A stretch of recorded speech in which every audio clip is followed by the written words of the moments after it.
अस्सलाम वालेकुम। आज बहुत अहम ख़बर के साथ आया हूँ कि लोग आजकल ये बहुत फैला रहे हैं कि मक्का में आज 14 अप्रैल यानी फ़ौज आ गई है और मसला बहुत ज़्यादा बढ़ गया है वगैरह वगैरह। इसकी मीडिया पे सऊदी मीडिया पे वजाहत आई है वीडियो के साथ और उसमें साफ कहा गया है कि जो लॉकडाउन किया था उसके बावजूद केसेस कम नहीं हो रहे और इसी वजह से हमें फोर्सेस लानी पड़ी और फोर्स वो कंट्रोल करेंगी कर्फ्यू को और इस तरह की चीज़ों को जो वायरस फैल रहा है, जिस तरह फैल रहा है उसको कंट्रोल करने के लिए फ़ौजें आई हैं और ये मीडिया पे आया है, मीडिया पे पूरी वीडियो पब्लिश की गई है। लेकिन हमारे पास का कुछ खबीस तरीन मीडिया इस बात को किस तरह झूठी बातें फैला के, जिस तरह झूठ के ज़रिए बातें फैला रहा है, वो मैं आपको स्क्रीनशॉट में दिखाना चाहूँगा। ऐसी कोई सच्चाई नहीं है। पहले वीडियो मुलाहजा करें और उसके बाद आप फैसला करें कि अगर ये कोई ऐसी ख़तरनाक बात होती तो क्या मीडिया इस तरह खड़ा होता। आप खुद ज़रा अक्ल से सोचें। जो यहाँ पे इस तरह हम मक्का में ही बैठे हुए हैं, यहाँ हमें पता है कि ऐसी कोई बात नहीं है, सिर्फ कंट्रोल करने के लिए ऐसे किया जा रहा है। उसको सनसनी बना के बाहर का मीडिया जिस तरह झूठ फैला रहा है, आप लोगों को शर्म नहीं आती? इस तरह के मीडिया को सपोर्ट करते हो, इस तरह के मीडिया की बातों पर यकीन करते हो जो दूसरे मुल्क में बैठा हुआ है। ये वीडियो आप पूरी देखें, आखिर तक देखें और समझने की कोशिश करें। الآن الكاميرا تتواجد في أحد الأحياء المعزولة التي هي من ضمن الست الأحياء التي أعلنت في السابق عن عزلها ومنع التجول فيها على مدار 24 ساعة. هذا الحي هو حي شارع المنصور المسمى بحي الهنداوية عند أهل مكة طبعا. ويعني اليوم تم استدعاء يعني وحدة من وحدات الحرس الوطني بالطائف لدعم الجهات الأمنية هنا في العاصمة المقدسة ولدعم ومساندة الدوريات الأمنية والنقاط الأمنية هنا في بعض النقاط في مكة المكرمة. بطبيعة الحال الحرس الوطني اتجه من الطائف حتى وصل اليوم إلى مكة المكرمة، وهم الآن يعني يتواجدون في هذه النقطة. بعضهم الآن كما تتابعون خليل في هذه النقطة عدد من أفراد وضباط الحرس الوطني بالمدرعات وبالسيارات الخاصة بهم، أيضا رجال الشرطة العسكرية. هذه هي الجيوب الحمراء والبيضاء التي تقف أمامكم، هي تتبع الشرطة العسكرية.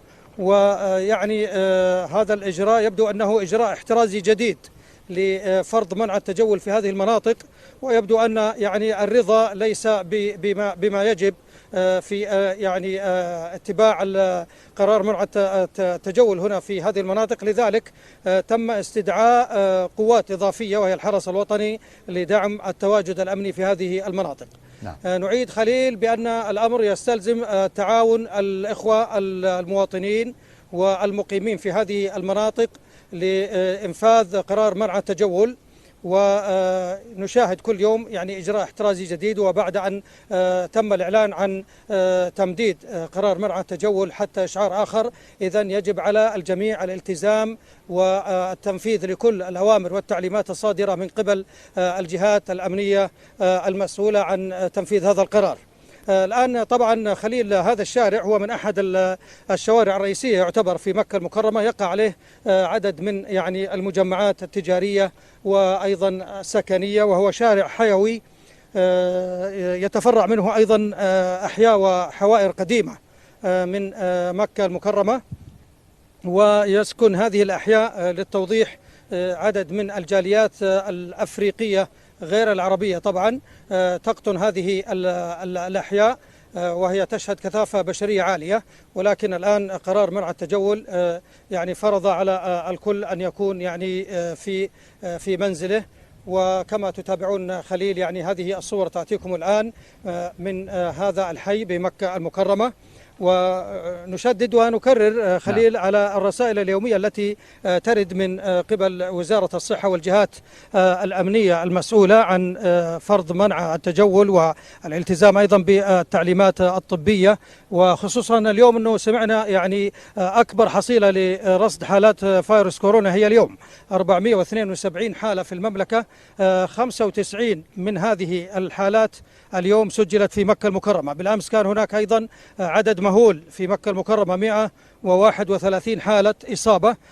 فنرجو يعني من أهل مكة كما يعني عرف عنهم التعاون والامتثال للتعليمات بأن يعني يحرصوا دائما على منع التجول وعدم التحرك في الشوارع العامة في مدينة مكة المكرمة أو حتى في الشوارع الفرعية، عدا بعض الحالات الإنسانية والعلاجية والطارئة خليل بالتأكيد. يسمح بها يعني حالة إنسانية يعني التجاوب مع هذه الحالات.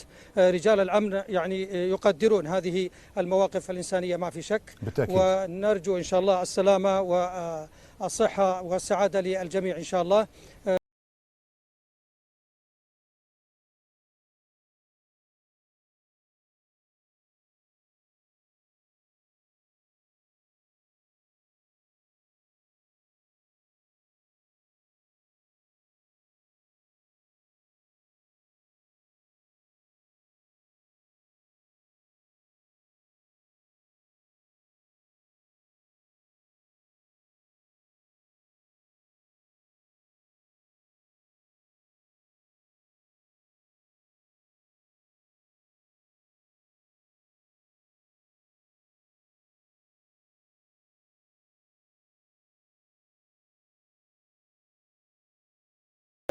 خليل، أود أن أشير أيضا بأن الرئاسة العامة لشؤون المسجد الحرام والمسجد النبوي الشريف اليوم أيضا يعني بعثت برسالة وأصدرت بيان عبر موقعها الرسمي بأهمية التجاوب والتعاون مع التعليمات الصادرة من قبل الجهات الأمنية. نعم تركي، وعدم أعتقد أنه يعني مثل الانسياق هذه وراء الإجراءات الشائعات وأخذ المعلومة من مصدرها الرئيسي. نعم، كل تلك الإجراءات التي ذكرتها والتي نراها تباعا من كافة الجهات هي لسلامة وحفظ وصحة المواطنين والمقيمين. شكرا لك تركي الأحمري، كنت معنا من أحد الأحياء المعزولة في مكة المكرمة.